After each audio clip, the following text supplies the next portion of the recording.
So I just shouted in the garage. I'm like, "You're not going to ask for my number?" So, welcome to the show. Today we have a truly remarkable guest, Star Fleming.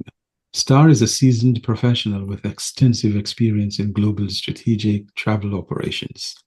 Currently, she holds a pivotal role at Paramount, where she has been making significant contributions for nearly 13 years. Beyond her impressive career, Star also holds a master's degree in marriage and family therapy counseling from the University of Southern California. Her unique expertise blends business strategy with deep family insight, making her perspective invaluable. But today, we're going to beyond the professional. Star's personal journey is one of strength, resilience, and perseverance. She has faced immense challenges, coping with cancer in her family, the heartbreaking loss of her husband, and raising a young child while navigating it all. Her story is one of courage, healing, and growth. And today, she's here to share it with us. Star, welcome to the show. Thank you so much for being here. Thank you for having me. Excited. Thank you. Thank you also, Star, for joining us. So, Star, let's start at the beginning. Tell me about how you and Eric met.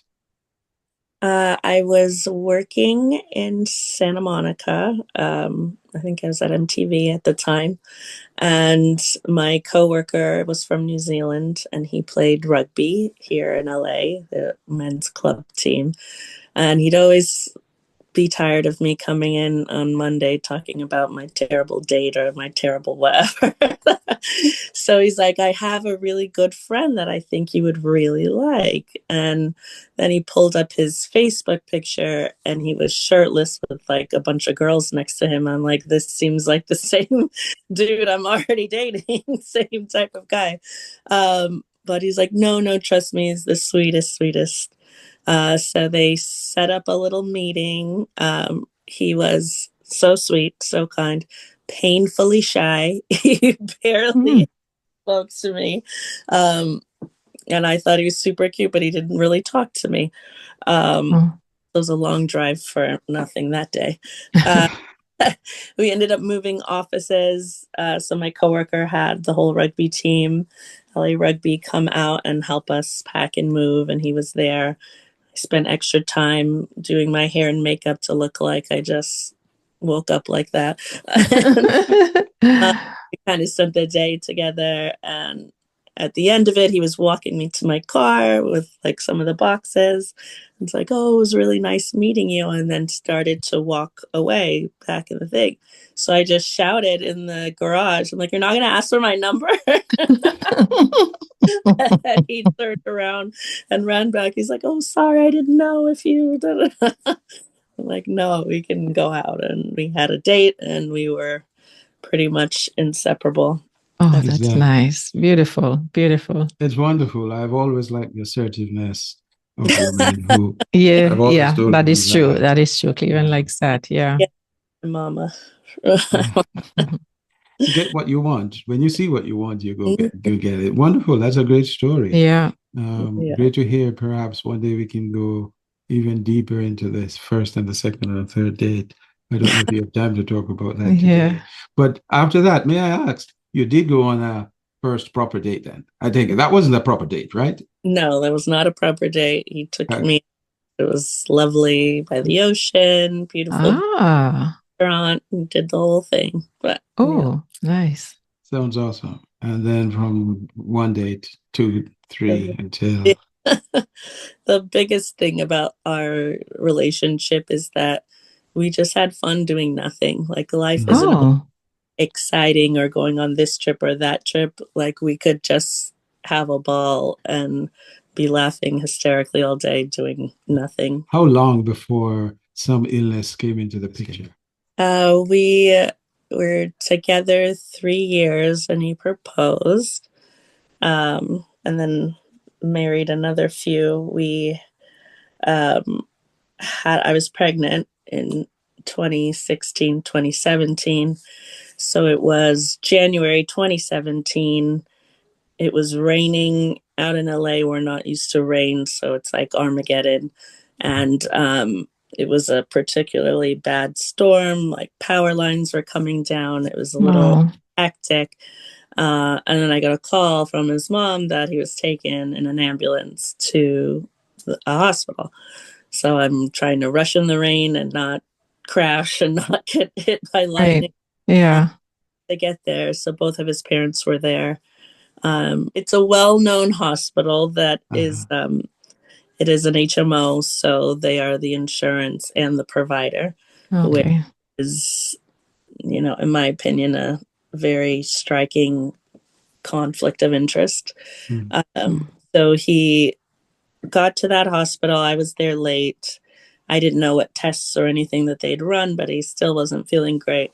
And they were trying to say that, oh, it's just food poisoning. And I'm like, Mm. we ate the same thing. So if anyone would be having a reaction, it would probably be me.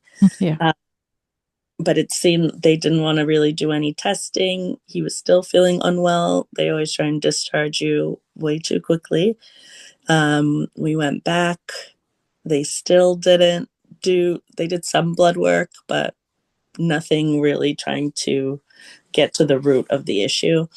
Um, he had to insist that the doctors do a scan. And if you, not to speak ill of the opposite sex, but getting a man to go to the hospital voluntarily, especially a tough guy, rugby guy, is mhm, difficult. So the fact that, he felt that something was wrong enough that he needed to go Yeah. uh, said something and the yeah, importance of it.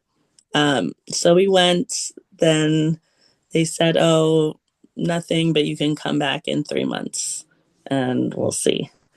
Then another 3 months, my son was born, Eric mhm, Jr., adorable, in March. Hmm.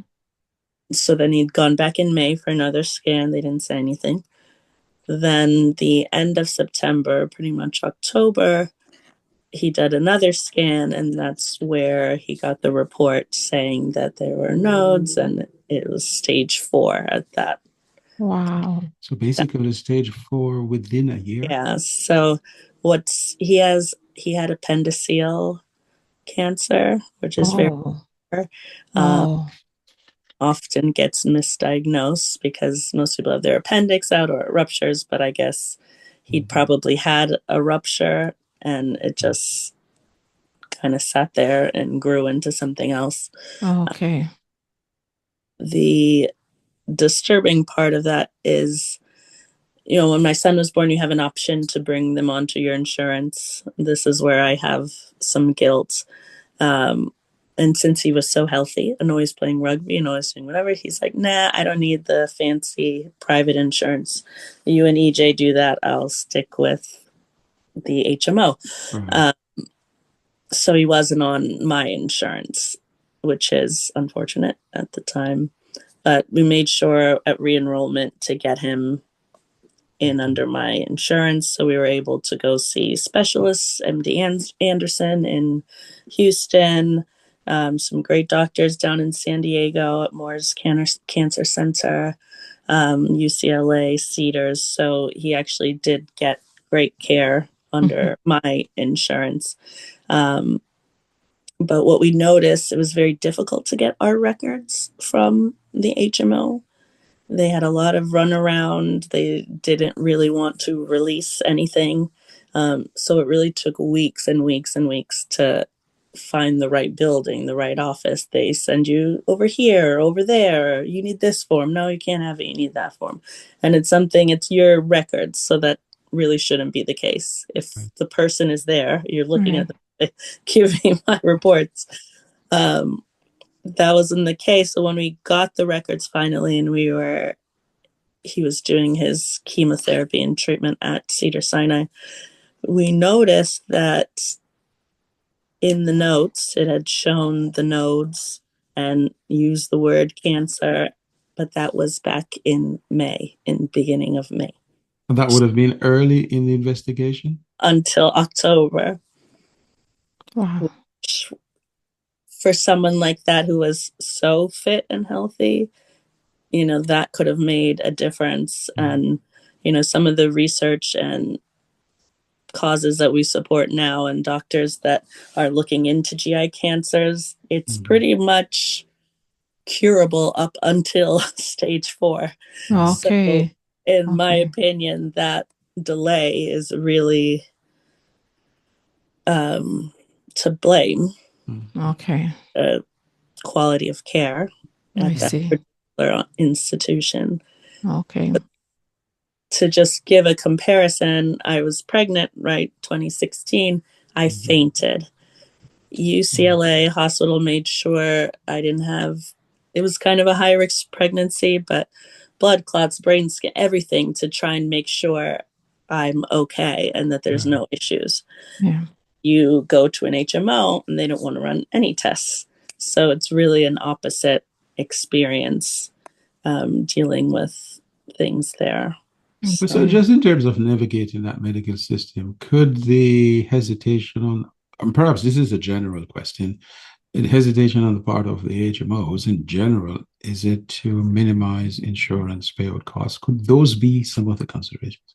Correct. That is their primary we didn't try and leave right away, but we're trying to get a referral. Sometimes if they don't have the level of doctor, surgeon expertise, they'll let you go to a UCLA or a different specialist. And especially his disease being so rare, they're not, you know, able to care for him. Those claims were denied. The second opinions are denied, which I don't even know if that's legal to do. Um, yeah, it was very challenging to navigate. I think I'm a big Grey's Anatomy fan. You watch doctors on TV, you kind of trust them. So you don't think to question them and say, oh, did you check this or did you check that? You want to stay in your lane and not impose on the people who are caring for your loved one or caring for you. But that is not the case. And I would say, especially being a person of color, it is very important to advocate for yourself, Right. do your own research, Right. reach out to other people that you know that have even a faintly similar situation, because the questions and things that you ask are so important. Like we have a cousin. I guess she's not technically my cousin, but you know how Jamaicans are. Everybody's Right. Yeah. my cousin. She had breast cancer before. She was in the United States. You would think she would get the care. She survived that, thankfully. Then years later, it came back. And this was after my husband, Eric, had been diagnosed and was in treatment. And I think he may have passed. Yeah, I think he had already passed. And so I asked her questions. And I'm like, did they do a foundation medicine study? So once we were in the private insurance, they take a sample of the cancer and map the genome to see which treatments are going to work the best and make sure there's no BRCA gene or anything like that. Just try and figure it out. She was never tested. So you have breast cancer, you're never tested. And so it kept reoccurring because she Oh, had this gene, but she would not have known until doing wow. tests. And that's something she had to ask for. It's something she should not have had to ask for. Right. I sometimes, unfortunately, medicine today is rushed. They're trying to get through so many people. They're understaffed and, taking the time to be meticulous and look at the patient like they're someone you know and love and want the best for them. Yeah. It's something that is missing, So even true. above and beyond bedside manner, because Oh, sometimes Right. they're sad right. too. Okay. So true. Wow. And it's amazing because I think one of the motto of medicine has always been do no harm. Mhm. But the way it is practiced today, for whatever reason, whether it's short staff, whether it is big pharma, whether it's other forces, it would appear, not necessarily, but it may appear that there is some harm being done. As Yeah, you were talking, it is harmful. Yeah. So it can be. we're Okay. like a live omission. You're not saying something. Uh-huh, Right. uh-huh, Right. uh-huh. Okay, Star. So, for the benefit of our international audience, what is an HMO? So it's a medical system, a network where all the doctors are part of that same organization. They're franchised in different areas, but everything is self-contained and funded Okay. there. Records are linked. You have a number. I mean, other private hospitals do that as well, but they're one of the larger networks. Mhm. And Okay. so when you have a general practitioner, you get that appointment, then you have to wait for referrals to go see anybody else. So, Within that same HMO, I take it. correct. Okay. I see. And they may not necessarily be who you wanted to see or the specialist or the right person unless you know someone in that system to get you to the most qualified person.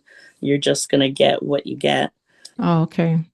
And one of the things that you mentioned, if I want to assume that's also the case, within that HMO, there are insurers who will approve To um, know or deny certain procedures that the medical clinicians propose. correct. Mm. That's also something we had to fight for. There's a procedure that they do in Europe called HIPEC. It's in Europe. Most of the modern world uses it. It's just something we don't really do here. Mhm. Very few surgeons that do it here, where they do the kind of lumpectomy, take out the cancerous cells, and then put the chemotherapy directly in the affected area, as opposed to traditional chemotherapy where you're kind of poisoning your whole body. Right. Mhm. They're doing a concentrated dose, and that's very effective with aggressive kinds of GI cancers. But, we were trying to figure out how we get to Italy to go do this. Yeah. There was a few doctors here that did it, and then there was another one at UCLA. He had his own private practice. He had practiced there and taught pretty much all of my current doctors, so kind of legendary in the field. He had gone private practice so that he could do what he wanted Yeah. and be beholden to the university. And, when you're a professor, you have to do certain research or certain things. He just wanted to do what he wanted to do. Um, so what he recommended was they put a port in his stomach, near his stomach, and he would wear kind of a pouch. Mhm. So he would have low dose continuous chemotherapy only in the affected area. So the lower dose, he was still playing rugby. He was still able to, Mm. when we first started treatment at Cedars, and they do traditional treatment, which is fine, he was getting really worn down, like mentally. He didn't want to do it. It's a hard place to be in. It's Cedars. It's beautiful. It's a very nice place that you have to sit, but you still have to sit for hours. Mhm. You have to hear. There was one little girl there, and she was getting it, and she was just crying. And like, I can still, it's like heartbreaking. Her parents sitting there with her, just devastating. It's not a positive environment. Um, so it was really weighing on him, and he kind of wanted to Okay. stop treatment altogether. And as you know, I'm stubborn. I get what I want. I said, absolutely not. We will find a way. So then we kind of went into overdrive there, using every resource, every connection to get him in with this doctor. And he had a much better quality of life. Cedars had given him like 6 months. Yeah. Okay. He had nearly, I think we're at like 2 years Mm. with Mm. alternate treatment. And this doctor, I will say his name, Dr. Isakoff, he specializes in that. And when we would go do his treatments, there were patients in there, pancreatic cancer, extremely aggressive. This guy was in there. He was the only one left in his family because he chose to go this route, but he had had it for 9 years. You usually do not survive that long at all. Mm. His father had it, did more traditional treatments, was gone within the year. His brother, same thing. So the fact that, this patient was able to maintain, it was really helpful. I don't know why they don't do it everywhere Mhm. else.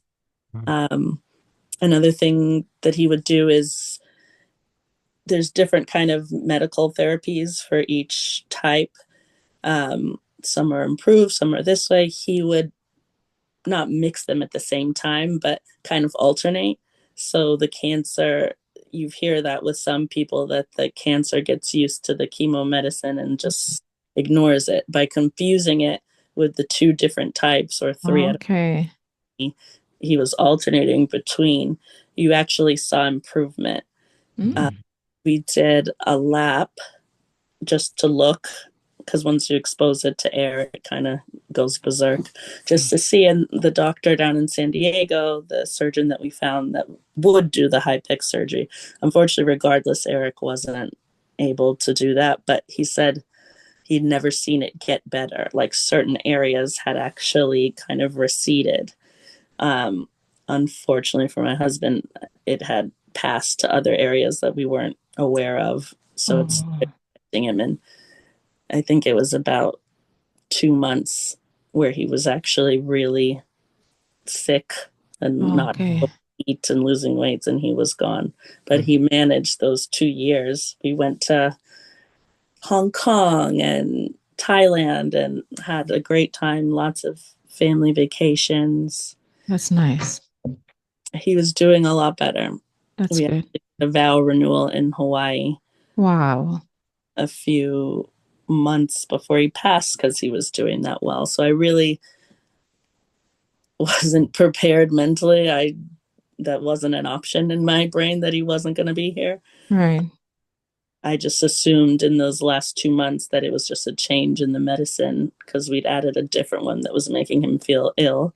So I Okay. think, oh, once he gets used to it or something, they'll switch him off. He'll be back to normal. But unfortunately, that wasn't the case. So, Wow, there are a few words that are coming to my mind as you're speaking, and I'm just hearing in my head, you are resilient, you are awesome, you are strong. Definitely. I hear strength, I hear not give up, I hear pivoting to find other alternative ways of healing and so forth. Just amazing human being that you are. That's right. And throughout all of this, and I'm hearing that there was an emotional burden, but you found strength somewhere to be able to cope. Yeah. I am thinking of Eric Jr. He was young, no doubt. I'm yeah, assuming he didn't understand really what was going on. he What did to a point. It was interesting, even after he had the memory of the paramedic and those things. oh, It's now since faded, but after, like, it's still a year or two after, he could still oh, rep, really? which is crazy. Wow. Wow. But That he was shows. obviously a big help. He was so sweet and giggly and fun. You can't really be in a bad mood when he's around. Oh, You know, he always wanted a son. That's why he's Eric Jr. Thick as thieves from the minute he came out of me. He didn't want anything to do with me, my son. I was a milk cow, and if I was holding him, I better be feeding him or give him back to his dad. It hurt my feelings in the first part, but I'm glad it worked out that way. yes. So they have Wow. so many pictures and videos and things together, so he'll always have those memories, which That's is nice. Who were some of the pillars on which you stood during those difficult times? his parents. I think Oh, it's a collective. My parents, my family. Uh, Yeah. my uncle, his wife, and his daughter had moved in just to kind of help Oh, because nice. I was working. I was able to like bring my laptop and work from the hospital sometimes, but there were certain Hmm. meetings I couldn't miss. So everyone was really there to pitch in. You know, my grandma with this random remedy or like all the homeopathic things. Like, sure, right, right. you know, they Okay. think rubbing alcohol cures everything. Sure, sure. Okay. uh, Okay. they were really great, and his friends. Hmm. The one I tell you has the most amazing friends, like since kindergarten. He's Wow. so loved. And at his funeral, I remember driving. I wasn't driving; someone was driving me. Um, and I was nervous, and I'm like, "Why did I agree to give this eulogy? Like, I'm gonna bust out into tears. What am I gonna do?"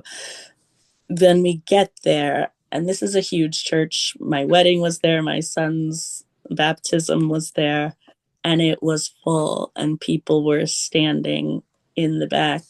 So to Wow. look out at all those people, it just kind of put in perspective that it's not just my loss. He Hmm. really touched a lot of other people as well. Right, right. So that was really beautiful. I think his childhood dentist was there. Like some of it was Wow. believable. And, Hmm. the way his friends stayed in touch, I call them my little council of dads. They're always here to play with him, do whatever with him, any of the boy things. Um, it's just amazing. One of his friends flew down from San Francisco just to be at his birthday party. Not that my son paid any attention to him at all, but Wow. friends. But it was just a really thoughtful thing to do, and Yeah, yeah. that that support. It's been 5 years, has not wavered 1 inch. They're Wow. That's still wonderful. and still amazing. So I'm very grateful to those people, to his Yes. especially. I see. So if you were to look back, what is it you would wish you had known or done differently in terms of medical advocacy and speaking up and asking some of the things you touched on earlier? Yeah, I mean, firstly, I should have made him take my insurance. I Okay, Okay. let okay. him be frugal in that way. Yeah. Um, and I just feel like it was a perfect storm that day. My brain wasn't in it. I was so nervous with the baby. My head wasn't Mm, really in that space to be as critical as I usually am. So I do fault myself on that because I didn't insist on anything. I didn't ask any questions I usually do. Um, I should have fought for him to stay there and then do those scans. But mm, Okay. yeah, my back's killing me. My belly's out to here. My head wasn't. mm, Okay. So I see. the shame that you can't trust them Right. because I really had this opinion, firefight people in those lines of service, you give them your respect and your trust. Um, and respectfully, you don't question them that much. But I Right. think that is something I wish I did. I was a lot more vigilant and scary to the doctors after.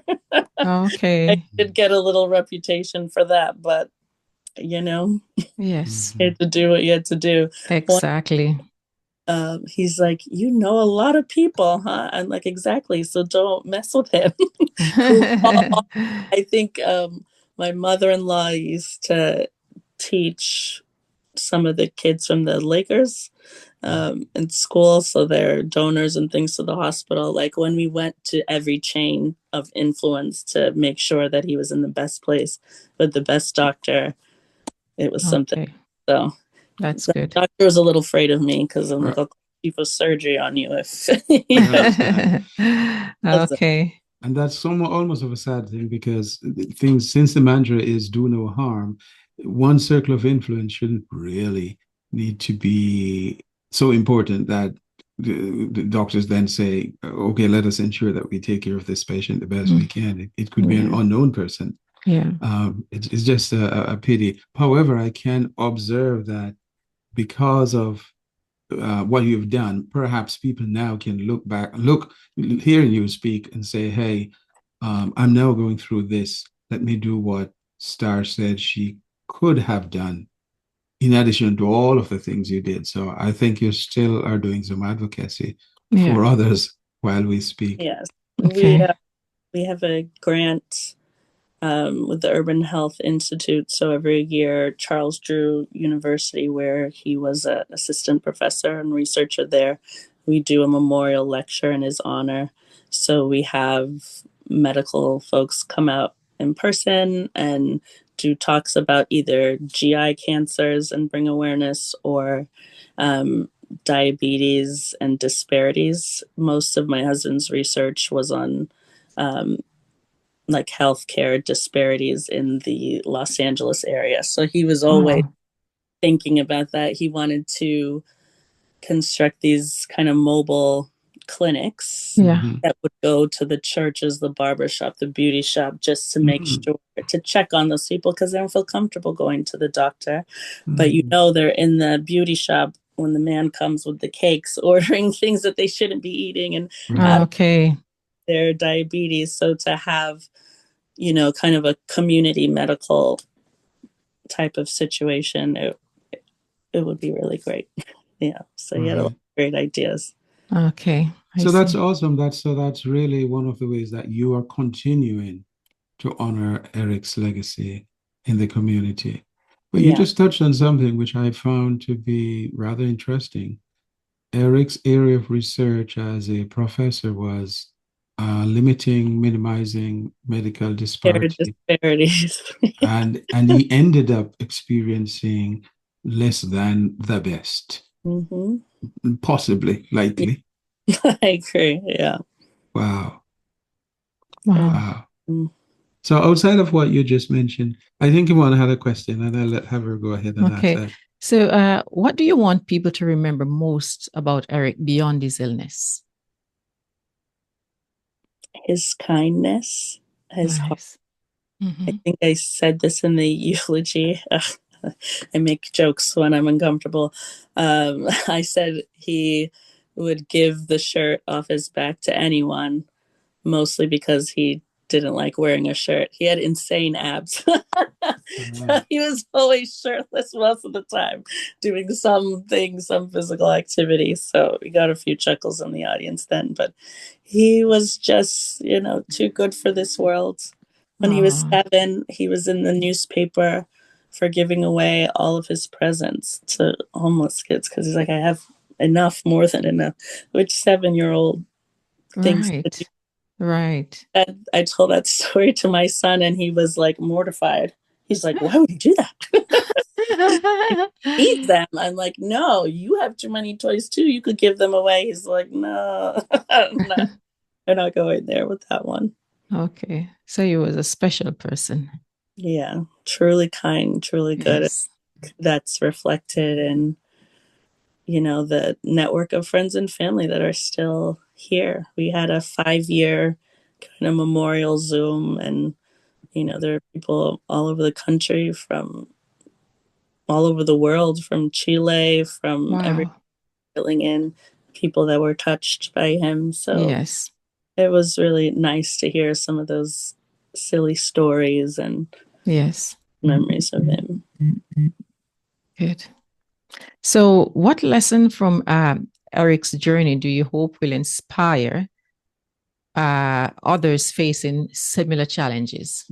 I think it's advocating and having a strong network. Sometimes you're not going to be able to fight Yeah. for yourself, so Right. you need a team really of family and friends that can take shifts, so make sure the people that you love that are supporting you in this are okay also. Yes, that's So right.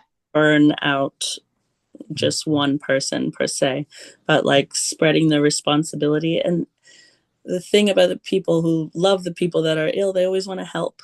So mhm. give Yeah, them small tasks to help so they feel involved, because they don't know what to do. Their heart is breaking for you Right. and they want to that's help. right. Yeah, spreading out the responsibility.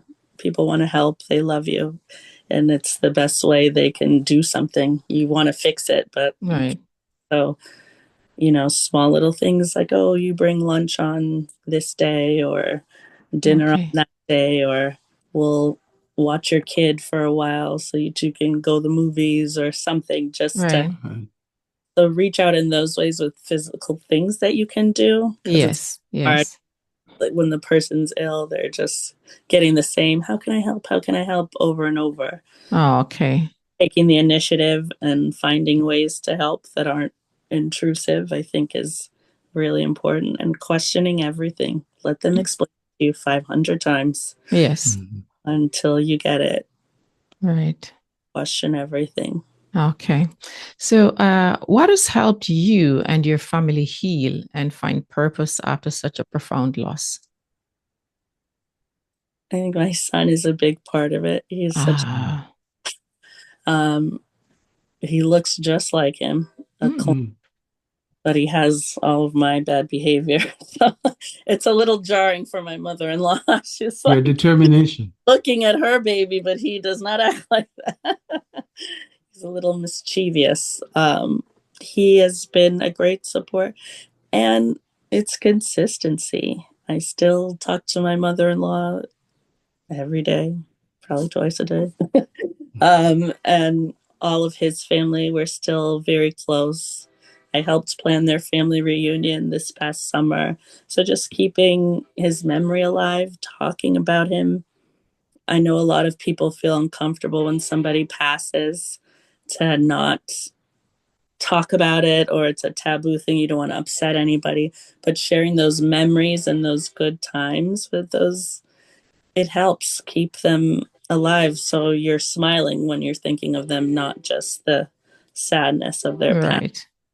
That's Yeah. profound, to be Yes, frank. that's I can't recall hearing that many times mm-mm. from people who have had loss in their lives in terms of let's keep the memory alive and talk about it. And Yeah. Yeah. There's you pictures of him in my house. I'm not uh, hiding anything. uh, Um, he has photos in his room of his dad. If we have family projects, he's just always included. His dad gives him a birthday present every year, something that was kind of special okay. or unique, something or that I think he would have wanted to do. I Okay. Because he see. always wanted to be, soccer coach, football coach, and Mhm. do all of those things with his son. So I try and gear, the birthday, Christmas gifts in that vein. That, So Oh, he can nice. feel like he's still a part of it. that's Right. rather profound. Do you Yeah. think you're like that because of your professional educational training, or it's you who you are? To what extent are you either or of each of those? I Um, would say a combination. We got to give credit to my mother. She's okay. insanely strong and beautiful and graceful and manages, I mean, to be a single mother and all the things she was able to provide for me, the opportunities to even go to school, that comes from her, that strength. Um, Doing my master's in psychology really helped. It helps. Not only are you providing others with therapy, you're learning things about yourself. You're asking yourself some of those same questions. So it really, I think, helped me grow and mature. And my husband, being around somebody that good, it kind of rubs off on you a little bit. So I do thank him for the way he thinks about others. The way his brain worked was different from mine. So those things were really important. So I'm very lucky to have had him. I wish it was longer. Okay. Some people are in marriages and they break up or this or that. Like, I just had a solid, great time of being in love and happy and having a family. And it's a treasured time and something I'm very grateful for and thankful for. Star, I'm actually having goosebumps on me right now. I don't hear this stated from this is 2025 March. I don't hear statements like this at this time in this era from Black Americans, Black Jamaicans talking about marriage. That's true. That is true. What you just said is phenomenal. Very. It is phenomenal. And it's Yeah. just amazing that there are still couples like you there were still couples like you who saw the world through those lenses to look at having a relationship that is solid and firm and one that is enjoyable and you're both supporting each other and no none of you are superior inferior. It's just phenomenal Yeah. We're a entirely. team, definitely a team. That's That nice. sounds awesome. Sounds awesome. You did speak about your mother being a source of strength and so forth. So with your prodding, perhaps you could help to get her on the Right. podcast. She has lived an extraordinary life. And her mother before her, the All right. things that they have overcome. So I'm blessed to have a strong line of women in my family. My aunt, superhero. She looks just like my mom, but like a sweeter attitude. um, Okay. So you're Yeah. talking about some other things that we don't hear quite a lot of on media, perhaps all media, traditional media, mainstream media, and it is strength within the Black families. Yes. And but you're saying, hey, there's an exception, and you are a living exception of from the narratives that we would normally hear from your grandma to your mom, including your aunt, yourself, and no doubt now passed down to your son. That's right. And also how you Eric was also now a part of the legacy that is being left to your son. But now talking about Eric, if he were here today, what message would do you think he would want to share with us? I feel like watching him and he play it back those last couple of months, there was a lot he was keeping in and a lot of things he wouldn't let us in on. Um, so I think maybe he may have some regrets about that, about not sharing the burden, because again, he never wanted to be a burden. I'd have to go Mm, to the doctor's appointments because he'd be like, no, I'm fine. I'm like, dude, you didn't sleep. What do you mean you're fine? You're not fine. You try and kind of dust it off. So I think he'd want everybody to be vulnerable and let people help. That's why you have friendships. That's why you have relationships. These people Right. to support you and you do the same for them. So use it. mm, Right. I I think see. the strength is asking for help when Okay. it's a hard thing to do. No one wants to be a burden, but and with the Black families, I think it's about changing the definition away Yes. from Caucasian society. Black families can look like anything, strong Black families. So, That is true. it's not just about the blonde mom and dad. It can be a fierce household of tias and aunties and cousins and everybody around. I think it's just the fact that you want to come together Right. Mhm, and you want to connect and you want to laugh. That is a strong, supportive family. The mhm. coming together Yeah. is important. Beautiful. Well said. So, are there any other advice you would have for people who are caregiving for a loved one with a serious illness? Again, be vulnerable. There's times I didn't share things and kind of Oh, deal with it myself, um, because I didn't want to fall apart because he needed me to do what he, and I have my son to take care of. There's not really any time mm, for, but I wish I gave myself a little bit of more time to be present because I mhm, was still in fight mode, mm, especially towards the end. I wish we had more tender moments, but I'm there fighting and pushing. Like yeah, he's tired, and I'm not seeing that he's tired. Okay. I'm seeing like, okay, we got to do this, this, and this to make sure you're still here, but not really addressing the quality, his emotional quality at the time. Okay. I see. You've said quite so much that is so moving, so many words that are very impactful that I can tell you it is not common to hear someone in 2025 using those wholesome viewpoints of a relationship, Yeah. a marriage. It's just amazing. And then wider family, mom, aunt, grandma, and so forth and so forth, so on. Is there, you've said quite a lot. You're great too. Could you repeat that? I didn't quite I hear that. love my uncles, Oh, okay. my dad, my stepdad, my dad. They're wonderful people. My My bad. father-in-law, I love you. Uh,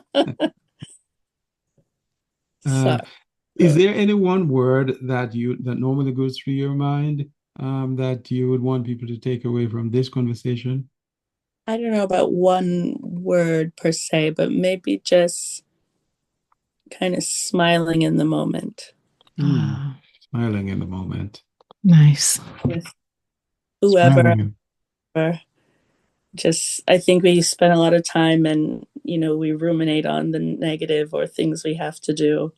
So just take time to think about the positive, all the fun memories, all those good things the cute shoes you saw at the mall yesterday. I don't know, anything that makes you happy Yes. to All try right. and change the focus to a lighter place. That is powerful, smiling in the moment. Yes. It sounds to me like it's the title of your book about Eric and your life. That sounds good. Yeah, sounds like a good title. Smiling in the moment. Yeah. I certainly will I'll be tell picking that up. Oprah. Okay. I'll be picking that up, smiling in the moment, even though it Yes. was difficult for you during many of those moments, as you highlighted with the advocacy you did, with the helping you have a young child. Well, even before the child was born, you were pregnant and you're going through all these challenges. Right. Smiling in the moment. Awesome. So, Yvonne, do you have any additional questions? No. She was well spoken, well said, made some profound statements. Was just a wonderful time listening and talking to you this afternoon. Thank you for having me, and thank you for doing this. It's good for people to talk about these kind of struggles, so you're not on your own. It happens to a lot of folks, and a lot of people can survive and carry on. That's right. That's Yes. right. Well, Star, thank you so much that even after such a long while, you still can smile in this moment as you have been smiling and telling your story, which has ups and downs and tragedies and successes, and your son is doing good. Perhaps we'll connect at another time to talk about how Eric Jr. is doing. Very well. He's So, got his father's brains, that's for sure. He's excellent. currently teaching himself how to play chess. Wow. Go for it. Wow. Wow, that's wonderful. That's Awesome. awesome.